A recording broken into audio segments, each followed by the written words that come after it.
दोस्तों, हूतीस को अब तक की सबसे बड़ी कामयाबी लाल सागर के अंदर मिली है।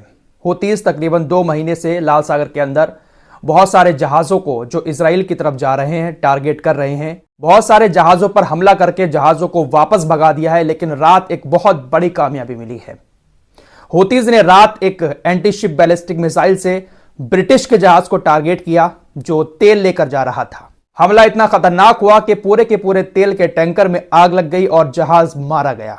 ये मारने वाली बात मैं नहीं कह रहा हूं, मेरे शब्द नहीं है, बल्कि अमेरिका की पेंटागन की तरफ से यह जानकारी दी गई है कि हूतीस ने एंटी शिप बैलिस्टिक मिसाइल से हमला किया था जिसमें एक ब्रिटिश टैंकर मारा गया। इस जहाज का नाम है MV मार्लिन लुआंडा। यह काफी भारी भरकम ऑयल टैंकर है, ब्रिटिश ऑयल टैंकर है। अदन की खाड़ी से यह तेल लेकर गुजर रहा था। हूतीस ने राजधानी सना के टाइम के मुताबिक रात 7:45 पर कई सारी एंटी शिप बैलिस्टिक मिसाइल के साथ इस जहाज पर हमला किया। बैलिस्टिक मिसाइल डायरेक्ट टैंकर पर जाकर गिरी, जिस वजह से टैंकर में आग लग गई। तेल भरा हुआ था, तेल होने की वजह से जहाज पूरी तरह से जलकर राख हो गया। अमेरिका के सैंडकॉम की तरफ से भी इस बात की जानकारी दी गई है कि हमला बहुत ज्यादा खतरनाक था और जहाज को बहुत बड़ा नुकसान उठाना पड़ा है और जहाज मारा गया है। जो क्रू मेंबर है उन्होंने इमरजेंसी कॉल करके राहत मांगी है। बचाव टीमें बहुत तेजी के साथ अदन की खाड़ी की तरफ बढ़ रही हैं। जहाज बहुत जल्द डूबने वाला है। तो कह सकते हैं कि अब तक की सबसे बड़ी कामयाबी हूतीस को लाल सागर के अंदर मिली है। बेगानी शादी में अब्दुल्ला दीवाना वाली बात यहां पर आ गई। इजराइल के जहाज को अब तक वो टारगेट कर रहे थे, चाहे टैंकर होता या कोई मालवाहक जहाज, लेकिन ब्रिटिश टैंकर को भी उन्होंने रात निशाना बनाया है, क्योंकि ब्रिटेन भी अमेरिका के साथ मिलकर यमन के ऊपर हमले कर रहा है। ISRE की तरफ से रात स्टेटमेंट जारी किया गया कि हमने ब्रिटिश जहाज को, ब्रिटिश टैंकर को इसलिए निशाना बनाया क्योंकि ब्रिटेन भी हमारे ऊपर हमले कर रहा है और आगे भी हम निशाना बनाते रहेंगे। दोस्तों, हूतीस को लेकर इटली के रक्षा मंत्री का कहना है कि नसरुल्लाह संगठन जो है, हूतीस का संगठन, वो हिजबुल्लाह और हमास से भी कहीं ज्यादा ताकतवर है। इटली के रक्षा मंत्री ये मानते हैं कि हूतीस हमास और हिजबुल्लाह से भी ज्यादा ताकतवर है। वो अपने हथियार खुद बनाते हैं और तकरीबन 24,000 हवाई हमले सऊदी अरब के झेलने के बाद भी यमन आज भी उसी ताकत के साथ खड़ा हुआ है। यूरोप इस बात को मानने पर मजबूर हो गया है कि हूतीस एक बहुत बड़ी ताकत है। हमास और हिजबुल्लाह से कहीं ज्यादा ताकतवर यह अंसारुल्लाह संगठन है। इस हमले के बाद बहुत सारी तस्वीरें सोशल मीडिया पर वायरल हुई, लेकिन वो सारी तस्वीरें अलग थीं। फिलहाल अब जो तस्वीरें आई हैं ये एक्चुअल सही तस्वीरें हैं। 3 तस्वीरें आई हैं जलते हुए और तीनों तस्वीरों को एक एक करके आप अपनी स्क्रीन पर देख रहे हैं। ये तीनों तस्वीरें हैं जहाज की। आप देख सकते हैं किस हालत में है जहाज, पूरा का पूरा आग की लपटों में जल रहा है। यह एक बहुत भारी भरकम, बहुत ताकतवर ऑयल टैंकर है जिसको आग की लपटों ने पूरी तरह से तहस नहस कर दिया है। तो पानी में आग जल रही है। हूतीस को अब तक की यह सबसे बड़ी कामयाबी लाल सागर के अंदर मिली है। वहीं कल इंटरनेशनल कोर्ट ऑफ जस्टिस का फैसला आया है। सारी चीजें आपको मैं रात 2 वीडियो में बता चुका हूं। इंटरनेशनल कोर्ट ऑफ जस्टिस ने इजराइल के ऊपर नरसंहार का आरोप तो नहीं लगाया, लेकिन नरसंहार करने वाला बताया, जिसके बाद इजराइल भड़क गया है। नेतन्याहू ने कहा कि हम नहीं मानते हैं कोर्ट का फैसला।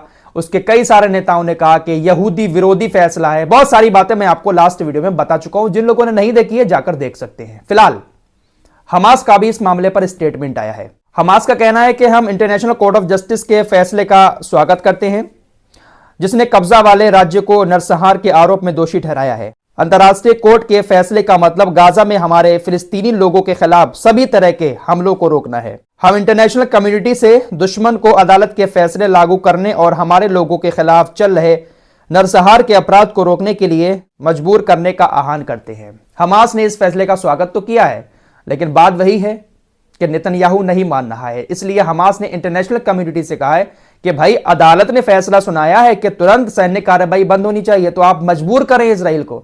लेकिन कौन मजबूर कर रहा है भैया? कनाडा का बयान आ चुका है, अमेरिका का भी बयान आ चुका है इजराइल के सपोर्ट में। अमेरिका का ये जॉन किर्बी है, इसने कहा कि इजराइल को अपनी आत्मरक्षा में हमला करने का पूरा अधिकार है, पूरा हक है कि वो अपने लोगों की जान बचाने के लिए हमास के ऊपर हमला करे। हमें नहीं लगता है कि इजराइल ने किसी भी इंटरनेशनल कानून का उल्लंघन किया है। सारे कानूनों का सम्मान करते हुए ही इजराइल ने गाजा पर हवाई हमले किए हैं। ये अमेरिका का कहना है। इनको अभी भी यही लगता है कि कोर्ट ने जो बात कही है ना कि गाजा के अंदर नरसंहार हुआ है, ऐसा तो कुछ नहीं है। इजराइल तो अपनी आत्मरक्षा में हमले कर रहा है। कनाडा का भी बयान आया है।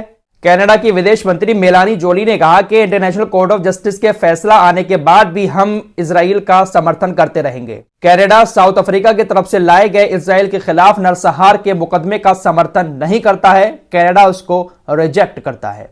हम अभी भी इजराइल का साथ देते रहेंगे।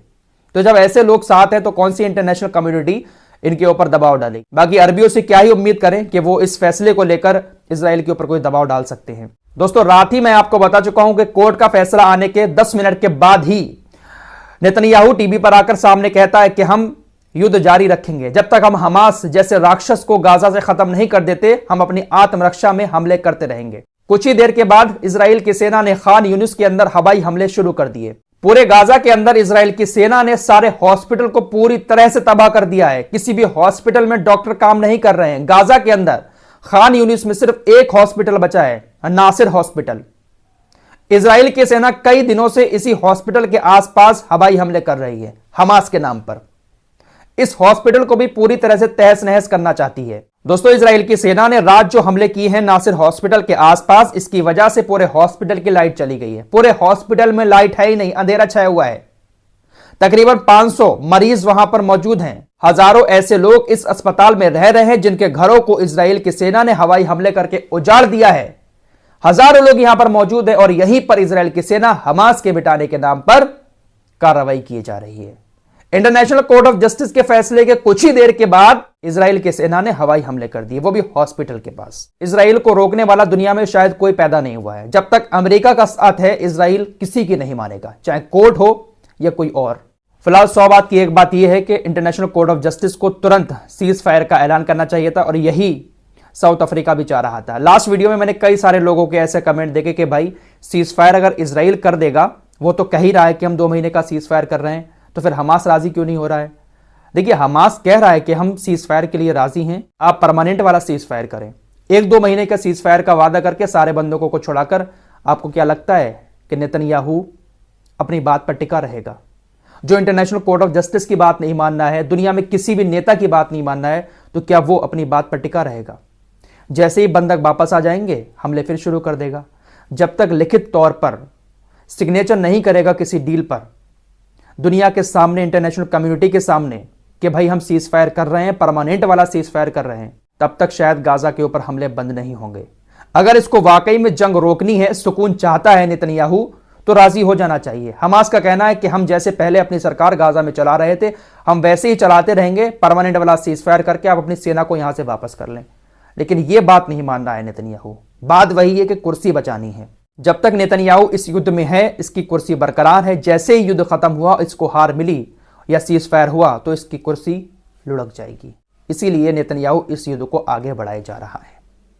फिलहाल इस रिपोर्ट में इतना ही। मिलते हैं कुछ और नई खबरों के साथ, तब तक के लिए अपना ख्याल रखिए। दोस्तों, हमारी रिपोर्ट को पसंद आया तो फॉलो सब्सक्राइब जरूर कीजिए और साथ ही साथ उस चैनल को भी जरूर सब्सक्राइब कीजिए। मिलते हैं कुछ और नई खबरों के साथ, तब तक के लिए अपना ख्याल रखें।